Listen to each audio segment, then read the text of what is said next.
de voir des chrétiens chez vous qui parlaient pendant que quelqu'un prie. Ça vous fait peur, ça?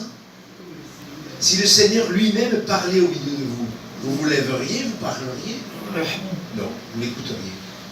Ça prouve que certains d'entre vous n'ont pas de respect. Moi, je ne suis pas venu pour vous caresser dans le sens du poil, comme on dit. Moi, je suis venu parce que ma responsabilité, c'est que vous vous placiez un jour devant Dieu. Et Jésus a dit, ceux qui me disent Seigneur, Seigneur, n'entreront pas tous dans le royaume des cieux, mais seulement celui qui fait la volonté de mon Père qui est dans les cieux. Amen. Plusieurs me diront en ce jour-là, Seigneur, Seigneur, n'avons-nous pas prophétisé par ton nom? N'avons-nous pas chassé des démons par ton nom? N'avons-nous pas fait beaucoup de miracles par ton nom? Alors, je leur dirai ouvertement, je ne vous ai jamais connu. Retirez-vous de moi, vous qui commettez l'iniquité.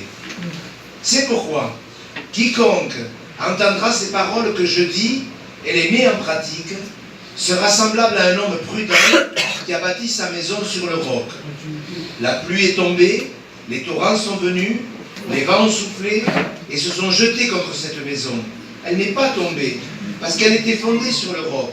Mais quiconque entend ces paroles que je dis et ne les met pas en pratique, sera semblable à un homme insensé qui a bâti sa maison sur le sable. La pluie est tombée, les torrents sont venus, les vents ont soufflé et ont battu cette maison. Elle est tombée, sa ruine a été grande. Amen. Amen. Un homme qui fait la volonté de Dieu, un homme, une femme, c'est quelqu'un qui écoute la parole et qui la met en pratique. Et sérieusement, moi je suis choqué lorsque je vois la quantité de chrétiens qui vont à l'église, eux ils chantent, ils prient, ils amènent même leur Bible, ce qui est bien, mais à la maison ou ailleurs, ils ne mettent pas en pratique la parole. Et vous savez, dans ce texte, il y a quelque chose qui fait vraiment de la peine. C'est que Jésus devra dire, le Seigneur Jésus, quand c'est nous, c'est pas grave, mais le Seigneur Jésus devra dire à des gens à qui il a dit toute leur vie sur la terre, venez à moi, vous qui êtes fatigués et chargés, il sera obligé de leur dire, on l'a lu, retirez-vous de moi. C'est terrible ça.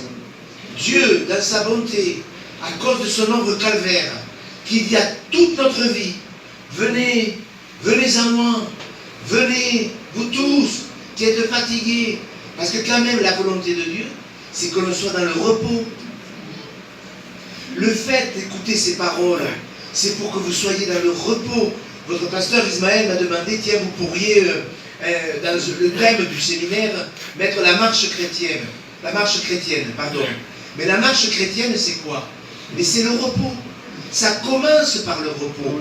Comment un chrétien peut-il combattre le bon combat de la foi s'il n'est pas dans le repos? Comment un chrétien il peut avoir un bon témoignage s'il n'est pas dans le repos? La volonté de Dieu, c'est vrai, c'est qu'on combatte le bon combat. Le bon combat de la foi. Paul dit à Timothée, combat le bon combat de la foi. Le combat, où il est bon, où il est mauvais. Si c'est Dieu qui combat pour nous, c'est un bon combat. Si c'est nous qui combattons contre la chair et le sang, vous savez comment ça se passe? On a des difficultés avec l'un, avec l'autre, avec un tel, etc. Et on commence à en parler, et on commence à parler pour rien. Ça, c'est le mauvais combat. Le bon combat, c'est de n'en parler qu'à Dieu. L'autre jour, quelqu'un me disait, monsieur Beau, moi je suis comme David, vous savez, je récite les psaumes. Mais je dis non, peut-être pas comme David. David, il en parlait à Dieu. Les psaumes, c'est David qui exprime sa joie, ou sa peine, ou son angoisse, ou sa paix, mais il parle à Dieu. Et nous lui ressemblons quand nous lui parlons à lui. Si on n'arrête pas d'embêter les gens avec nos problèmes, ce n'est pas toujours la foi. Des fois, on a besoin de parler. Hein? C'est vrai que des fois, ça fait du bien de parler à quelqu'un. Mais mes frères et sœurs, la responsabilité d'un pasteur, c'est de vous aider à vous préparer à rencontrer Dieu. Il faut que vous allez rencontrer Dieu. Je ne sais pas quand, quand est-ce que vous pouvez rencontrer Dieu? Quand est-ce que vous allez rencontrer Dieu? Vous savez, il y a 2 mois, j'ai été voir frère. Des fois, c'est délicat de dire ça, frère. Je rentre chez lui, il me dit frère. Je dis écoutez, moi je ne peux pas vous appeler frère. Ah, il était en colère. Oui, c'est bon, toujours pareil. Je ne peux pas vous appeler frère. Je ne sais même pas où vous en êtes avec Dieu. Je ne sais pas. Vous savez, des fois, bon, on le fait machinalement. C'est pas méchant. Vous voyez ce que je veux dire, bonjour frère. On est comme... Mais des fois, vous savez, quand les gens, des chrétiens, sont dans le péché, dans l'amertume, avouez que c'est délicat de les appeler frères. Et je lui dis, mais, il s'appelait M. Silva. Je dis, Monsieur Silva, et si vous mourriez dans un mois, vous croyez que moi je suis venu pour boire le café? Je suis venu parce que je lui dis comme ça, dans un mois vous pouvez mourir. Oh, mais bon. Un mois après, il est parti. Pourquoi je dis ça? Parce que notre vie ne nous appartient pas. Et que notre devoir, des fois on demande à quoi ça sert un pasteur. Les gens en France sont tellement ignares qu'ils ne savent même pas à quoi ça sert un pasteur. C'est grave ça. En école, ils voient un pasteur, mais à quoi ça sert un pasteur? Je leur dis, d'après vous, ça fait des colis aux pauvres. Bien sûr, de temps en temps, on est amené à faire un prière, il faut le faire. Ah, ça fait des visites dans les hôpitaux. Mais non, je dis un pasteur, ça doit prêcher la parole, parce qu'un jour vous allez rencontrer Dieu. Jésus a été très simple.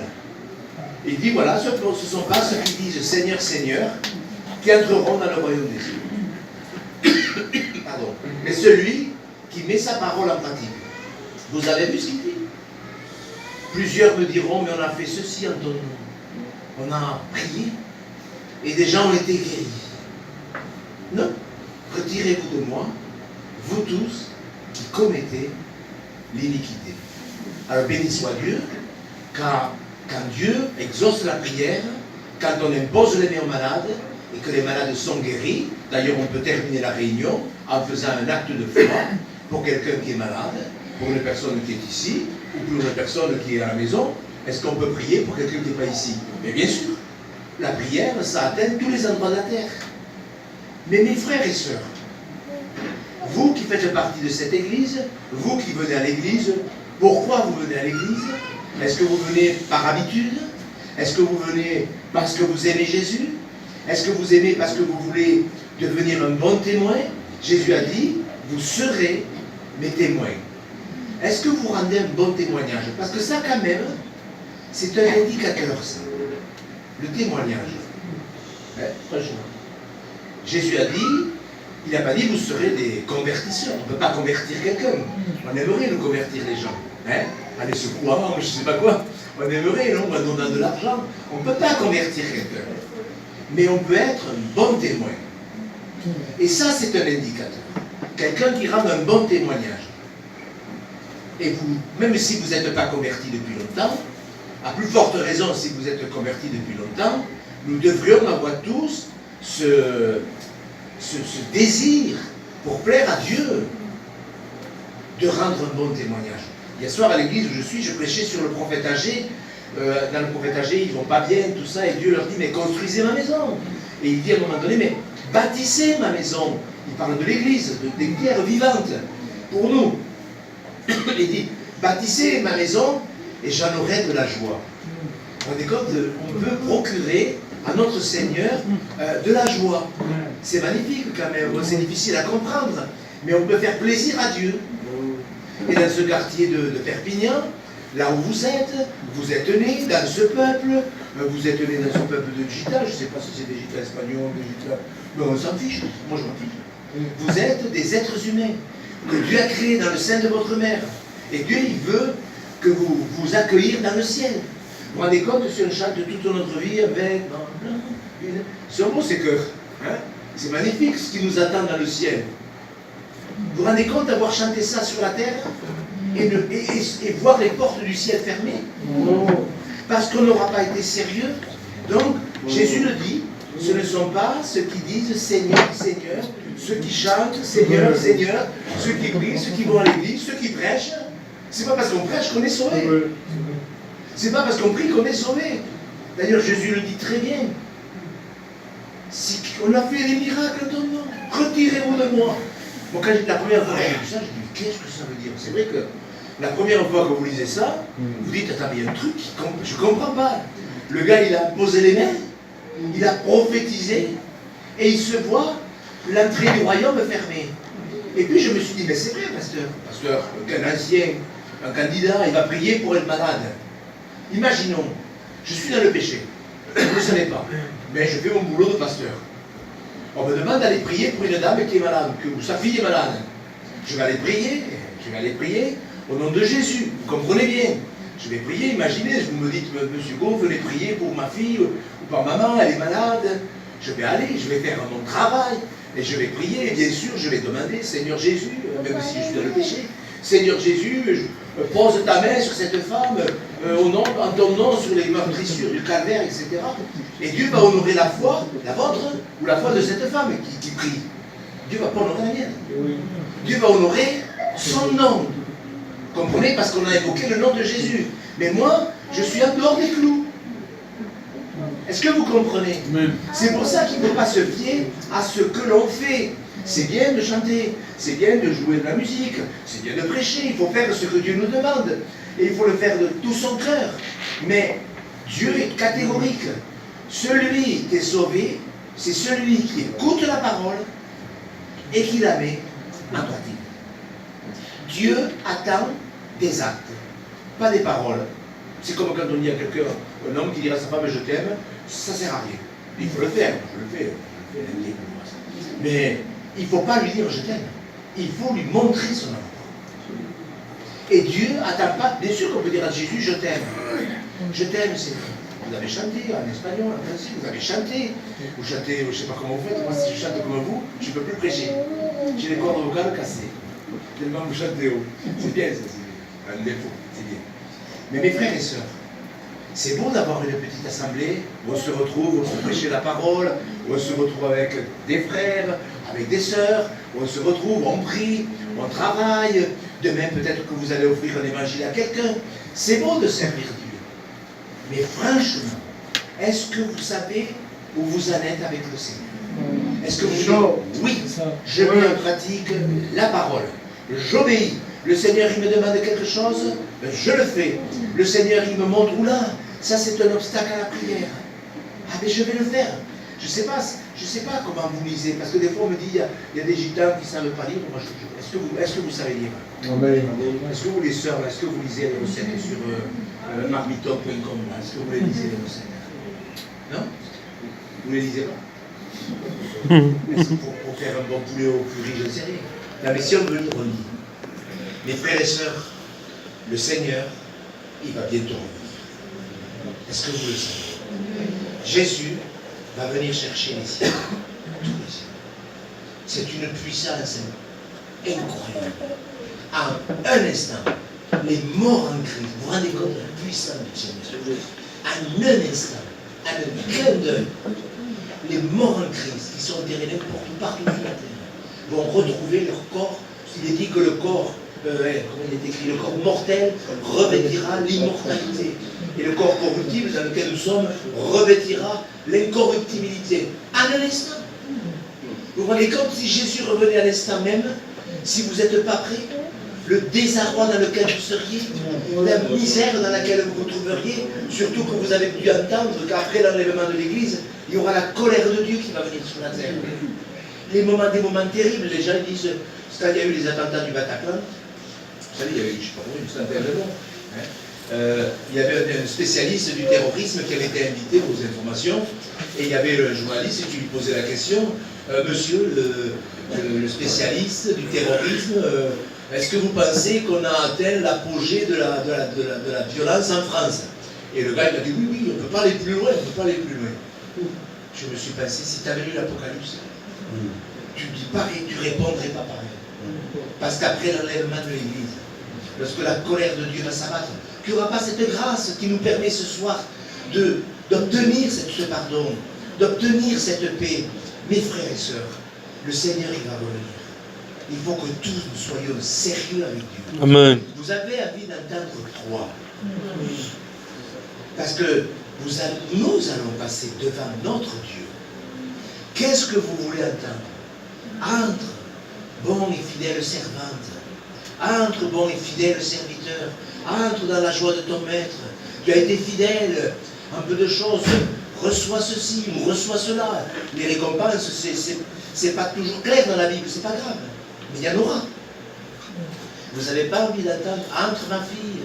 Entre mon fils. Amen, amen. Vous avez envie d'entendre? Retire-toi de moi. Je ne te connais pas. J'aurais été dans l'église toute ma vie. J'aurais chanté toute ma vie un vêtement blanc, une harpe d'or, un beau palais, une couronne.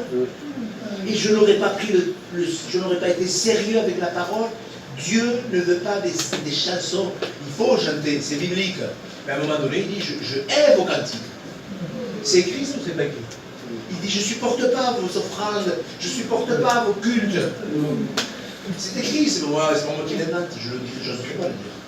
Je n'oserais pas prendre des paroles aussi graves à la légère. Mes frères et sœurs, merci à Dieu pour les cantiques. Merci à Dieu pour tout. Mais Dieu regarde au cœur. Et il ne faut pas que vous entendiez, retire-toi de moi. Il faut que vous entendiez, entre. Entre dans la joie de ton Père. Celui qui écoute la parole et qui la met en pratique. Jésus a été clair. Venez à moi. Vous, à qui la parole? Vous tous. Vous savez, le jour où Jésus a prononcé cette parole, il y avait une foule qui était là. Je ne suis pas sûr que tout le monde était clean, comme on dit, était bien. Mais Jésus a pourtant dit, venez tous, gloire à Dieu. Qui que l'on soit, même si ça ne va pas, c'est quand même le bon. Parce que je suis sûr qu'il y avait des pharisiens au fond là-bas, des hypocrites. Vous savez, Jésus a souvent dénoncé les hypocrites. Il a pas dit, venez à moi, vous tous, sauf les trois au fond là-bas. Non, il a dit, Jésus, venez à moi, vous tous. Quelle grâce, quel amour. Et même ce soir, tant qu'on est dans la dispensation de la grâce, parce que c'est ça qui est beau, c'est que ce soir, même si ça ne va pas, on est dans la dispensation de la grâce. On est dans ce temps où Dieu sauve, où on peut rentrer dans le royaume de Dieu, comme les fils de Noé sont rentrés dans l'arche avant que Dieu ne ferme la porte. Vous rendez compte, une fois que la porte a été fermée, quand la porte va se fermer, quand Dieu dit aux cieux a dit stop, personne ne pourra plus rentrer. Venez à moi, vous tous qui êtes fatigués et chargés. Vous savez que les gens du monde, c'est normal que les gens du monde soient malheureux. C'est normal que les gens du monde soient vrac, suicidaires, angoissés. C'est normal. Comment on serait si on n'avait pas la grâce de Dieu? Mais nous, les chrétiens, vous ne croyez pas que nous devrions briller? Jésus a dit, vous êtes la lumière du monde. Les gens qui nous entourent, ils ont besoin de quoi? De voir un meilleur président, de voir un meilleur député? Non, les gens autour de nous, ils ont besoin de voir des gens qui sont dans le repos. Ils n'ont pas besoin de voir si vous êtes évangélique ou pentecôtiste ou samedi. Les gens, ils ont besoin de voir des vrais témoins. Amen. Dieu, il cherche des hommes, des femmes qui rendent un bon témoignage. Mais ça commence à la maison, c'est écrit. Avant toute chose, à la maison. C'est écrit. D'exercer la piété à la maison. C'est écrit dans les Épîtres. Avant toute chose, d'être pieux à la maison. Que celui qui n'a pas soin des siens, et principalement de ceux de sa famille, il a renié la foi. Il est pire que... C'est la suite. Il est pire que l'infidèle. C'est écrit. C'est écrit. Tout ce que je vous dis, c'est la parole. Venez à moi et je vous donnerai du repos. Le Seigneur, ce soir, il te propose pour que tu puisses combattre le bon combat, pour que tu puisses faire ce qu'il te demande. Parce que vous ne savez pas ce que Dieu va vous demander. Vous ne savez pas, les jeunes filles avec qui vous allez vous marier. Vous ne savez pas ce que vous allez devenir. Vous ne savez pas ce que Dieu a préparé pour vous. Mais une fois qu'on entend ce message, venez à moi. Venez à moi. Tous. Dieu n'exclut personne. Nous, des fois, on a tendance à... Mais Dieu n'exclut personne. venez à moi, vous tous, et je vous donnerai du repos. C'est un don. Je vous donnerai. Est-ce que ce soir quelqu'un dit, mais c'est vrai, il faut absolument que je mette en pratique, que je suis là, je crois. J'aime le Seigneur, mais bon, si on aime le Seigneur et qu'on ne mette pas en pratique ses commandements, ça devient compliqué. Parce que Jésus a dit, celui qui m'aime, garde ma parole. Et moi, je me suis souvent senti repris dans l'église où je suis. Quand j'ai dit aux gens, mais si vous êtes là, c'est que vous aimez Dieu. Et il y a 4 ans, quand je priais, je me suis senti repris. Et j'ai dit aux gens, non, si vous êtes là, c'est pas parce que vous aimez Dieu. Si vous êtes là, c'est parce que vous croyez en Dieu. Mais si vous aimez Dieu, vous gardez sa parole. C'est vrai, moi je sais pas. Moi, ça m'est souvent arrivé. Venez à moi, et je vous donnerai du repos. Car mon joug est doux, et mon fardeau léger. Vous vous rendez compte, Dieu propose depuis 2000 ans à tous les hommes qui ont vécu sur la terre, tous les hommes, des pauvres, des riches, n'importe qui, tous les hommes, aux clochards comme plus riches, à tous les hommes de la terre, Dieu aura dit, venez vous tous, et je vous donnerai du repos. Parce que c'est bien d'avoir du repos pour soi, mais c'est bien aussi de le procurer aux autres. C'est bien quand on est chrétien qu'on procure la paix aux autres. Heureux ceux qui procurent la paix. Vous savez, quand on a la paix, ben, c'est évident. On procure la paix. Quelqu'un qui est énervé, eh bien, il casse les pieds à tout le monde. Oui ou non? C'est comme ça chez les gitans aussi? Non? Quelqu'un qui est en colère, eh bien, il irrite tout le monde. Oui ou non? Mais c'est comme ça.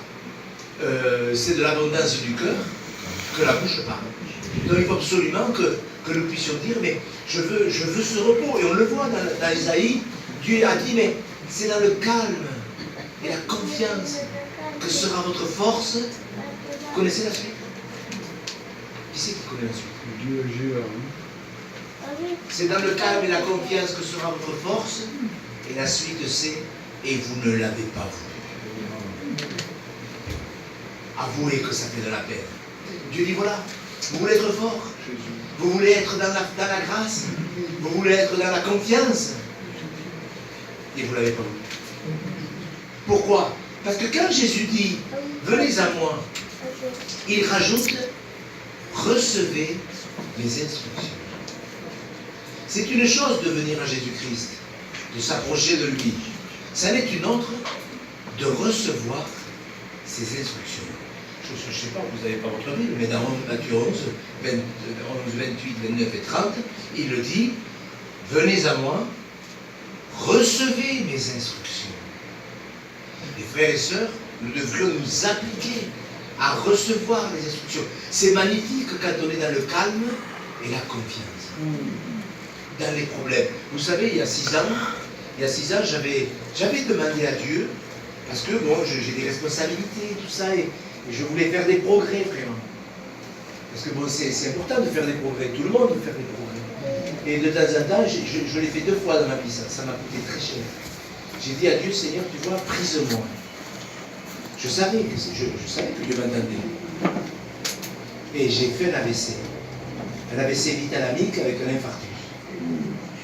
Et j'ai entendu le neurologue qui disait à ma femme le soir, votre mari ne passera pas la nuit.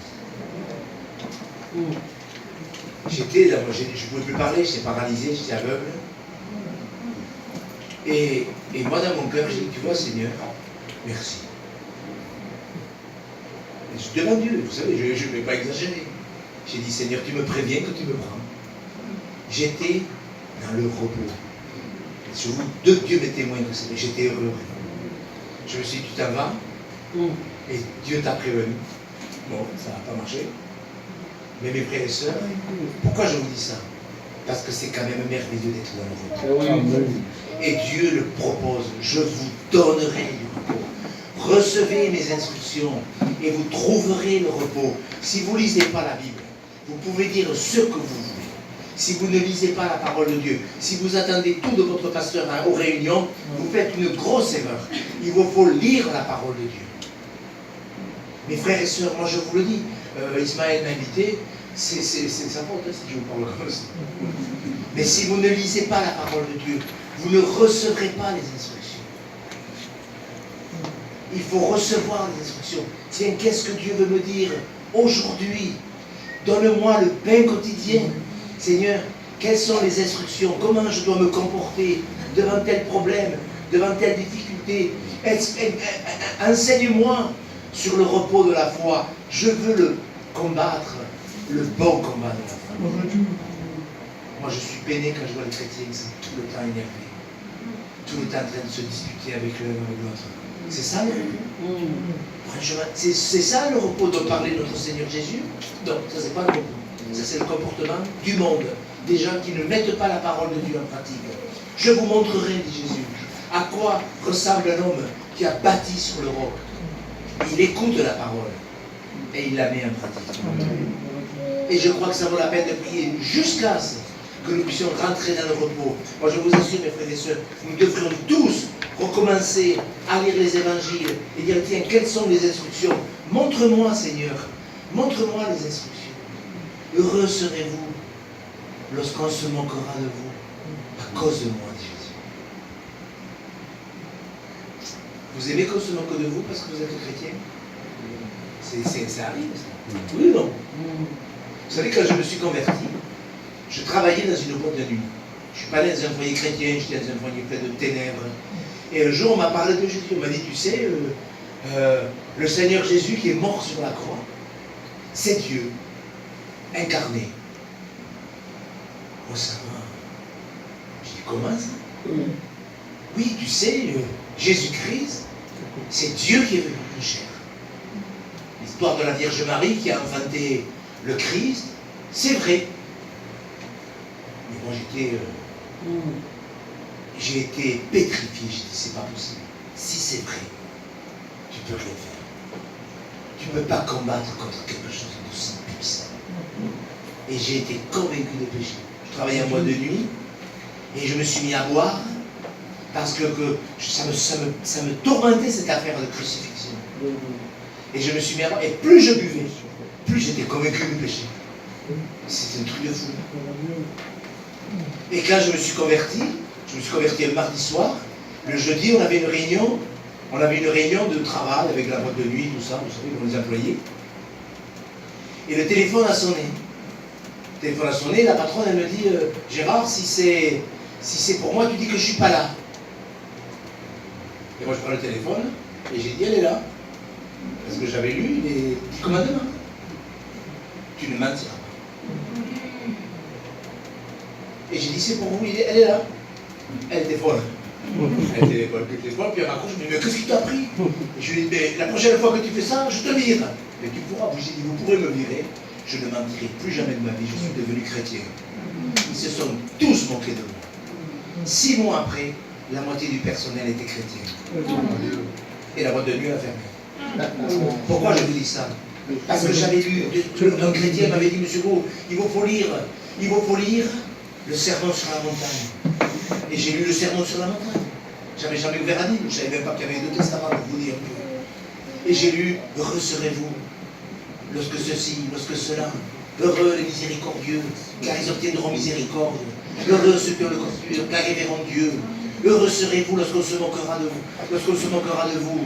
J'ai dit, ça ne devrait pas tarder. Mes frères et sœurs, recevez les instructions. Il y a des gens qui se moquent de moi, je ne supporte pas, ça m'énerve, les chrétiens se moquent de moi. Eh bien, ne vous convertissez pas. Si vous ne voulez pas accepter la parole de Dieu, ne vous convertissez pas. Parce que la conversion, ce n'est pas que la repentance. La conversion, c'est accepter Jésus-Christ comme Seigneur. Et il faut écouter la parole et pas l'écouter pour un temps. La Bible dit, Jésus dit, il croit pour un temps. Il croit pour un temps. Et dès que survient une tribulation, ils y trouvent une occasion de chute. Il ne faut pas croire pour un temps. Il faut donner sa vie à Jésus pour tout le temps. Recevez mes instructions. Mes frères et sœurs, ne dépendez pas que des pasteurs. Vous devrez chercher dans la parole de Dieu les instructions. Comment je dois faire? Comment je dois faire? J'ai toujours ce fardeau. Ma fille est inconvertie. Ça me fait mal au cœur. J'en peux plus. Décharge-toi sur lui de tous tes fardeaux. Amen. Il l'a dit ou pas? Pourquoi il a dit ça? Pour nous tester? Non. Il a dit, déchargez-vous sur lui de tous vos fardeaux, car lui-même prend soin. C'est lui qui s'en occupe. Tu ne peux pas convaincre ta fille de péché. Tu ne peux pas la convaincre. Ça, c'est le travail du Saint-Esprit. Toi, tu peux lui rendre un bon témoignage. Quand elle vient à la maison, alors qu'elle a passé une semaine avec de la folie à cause des autres, que quand elle vient à la maison pour boire le café, elle voit une maman dans la paix du Seigneur. Venez et je vous donnerai du repos. Le Seigneur Jésus il est mort sur la croix, que son nom soit béni. Il est mort sur la croix, pas que pour nous ouvrir le ciel. Gloire à Dieu pour le ciel. Gloire à Dieu pour ces vêtements blancs que vous avez chanté tout à l'heure. Il est mort sur la croix pour que aussi sur la terre, vous puissiez être une source de bénédiction. Vous ne pouvez pas convertir quelqu'un. Moi, ça me fatigue quand je vois des chrétiens qui essaient de convaincre les gens. Ça, c'est le travail de Dieu. Vous ne pouvez pas convaincre quelqu'un. Je le répète, vous pouvez rentrer dans le repos. Je vous donnerai du repos. Les gens que vous côtoyez, que ce soit des gens bien, que ce soit des gens pénibles, que ce soit des proches, que ce soit des gens lointains, qu'importe, les gens, ils ont besoin de voir un vrai témoignage. Est-ce que vous comprenez? Est-ce que vous avez envie, dans cette petite assemblée, d'être une source de bénédiction pour le quartier? Amen. Vous avez vu les scandales qu'il y a dans certaines églises? Vous êtes malheureux quand vous voyez les scandales. Oui ou non? Quand vous apprenez que tel pasteur, tel ancien, tel candidat, etc., enfin, bon, c'est même pas la peine d'en parler, a commis un impair, qu'est-ce qu'on est malheureux? Mais nous, même si on n'est pas dans ces grands trucs, quel témoignage nous rendons auprès de ceux qui nous entourent? Quel témoignage je rends? Quel témoignage tu rends? Je suis catégorique. Celui qui ira au ciel, celui qui fait la volonté de Dieu, c'est celui qui écoute la parole et qui la met en pratique. Que vous disiez, tiens, ils ont invité un paillot, il est différent des autres. On s'en fiche. Que le pasteur soit un paillot, soit un gitan, soit un arabe, soit un anglais, on s'en fiche. On a besoin de la parole. Et vous devez rentrer à la maison et dire, mais est-ce que je suis sauvé? Est-ce que vraiment je mets en pratique la parole? Est-ce que je mets en pratique la parole? Je vous montrerai, dit Jésus. En plus, il le montre, que son nom soit béni. Je vous montrerai qui c'est un homme prudent. Il a creusé, c'est même écrit dans Luc, il a creusé profondément. Il y a des gens, quand ils construisent une maison, ils font très attention. Ils creusent, et ils continuent à creuser pour que les fondations soient super costauds. Si vous ne lisez pas la parole, si vous vous contentez que des prédications du pasteur, moi franchement, je me fais du souci pour vous retrouver au ciel. Vous savez, on est malheureux, nous les pasteurs. On est malheureux quand on voit les gens qui rétrogradent, mais même les chrétiens, on est malheureux. Sérieusement. L'autre jour, il y a une chrétienne, une jeune fille, elle a 30 ans, 26 ans. Elle me disait, monsieur, pourquoi les gens ils rétrogradent? Alors, ses parents, hélas, ses parents venaient de rétrograder. J'ai dit, comment ils faisaient tes parents quand ils venaient à l'église? Je m'en doutais, je l'aurais parié. C'est une façon de parler, je ne parie pas. Comment ils faisaient tes parents? Écoutez bien. Mes parents, ils venaient à l'église le dimanche. Quand ils venaient, ils prenaient la Bible sur l'étagère, ils allaient au culte, ils rentraient, ils mettaient la Bible sur l'étagère, ils ne la touchaient pas de la semaine. Eh bien, tu sais pourquoi ils ont retrouvé? Voilà, c'est sûr. Si on mange, si on prend qu'un repas par semaine, ça va être compliqué. Je m'en doutais, mais je l'aurais. C'est évident. Donne-nous chaque jour notre pain quotidien. Amen. Si vous ne mettez pas en pratique la parole, vous ne serez pas prêts. C'est écrit. Veillez et priez. Ce que je dis, dit Jésus, je le dis à tous. Pas ça au pasteur. Je le dis à tous. Veillez et priez. Veillez, c'est ça, lire la Bible, c'est bien. Veillez et priez afin que vous ayez la force d'échapper à toutes ces choses qui arriveront sur la surface de toute la terre. Quelqu'un me disait dernièrement, j'en ai marre de vivre ici, j'en ai marre, je vais aller vivre aux Caraïbes, je ne sais plus où je vais être là. J'ai dit, mais ça sera pareil partout. Oui. C'est sur la surface de toute la terre. Vous voyez, ils rêvent les gens, ils s'imaginent qu'ailleurs c'est mieux. C'est pareil, c'est partout pareil. Le péché, il a une emprise partout pareil. Frères et sœurs, c'est ici, là où Dieu vous a placé, dans cette ville, où vous devez être une source de bénédiction. Venez à moi. Et je termine avec cette pensée. Quand Jésus dit venez à moi, il rajoute quelques chapitres plus loin, demeurez à moi. Et si nous ne voulons pas entendre, retirez-vous de moi, il faut venir à Jésus. Et là, c'est un point qu'on abordera demain. Demeurez à moi. Pas le temps des réunions. C'est facile d'être fidèle aux réunions. C'est facile. Vous comprenez ce que je veux dire? Il n'y a rien de plus facile que d'être pieux aux réunions. C'est une autre chose quand on est tout seul. De choisir de recevoir les instructions du Seigneur. Je ne mettrai rien de mauvais devant mes yeux. Oui, je vais rentrer à l'hôtel. Qu'est-ce que je vais faire?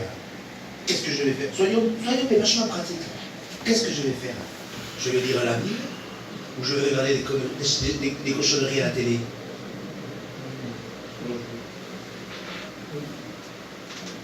Sérieusement, qui c'est qui le sait? Vous comprenez ce que je dis? Voilà. Jésus n'attend pas des paroles, il attend des actes. Amen. Celui qui écoute la parole et qui la met en pratique. Mes frères et sœurs, Dieu savait que je serais là ce soir. Dieu savait que nous nous retrouverions dans sa sainte présence.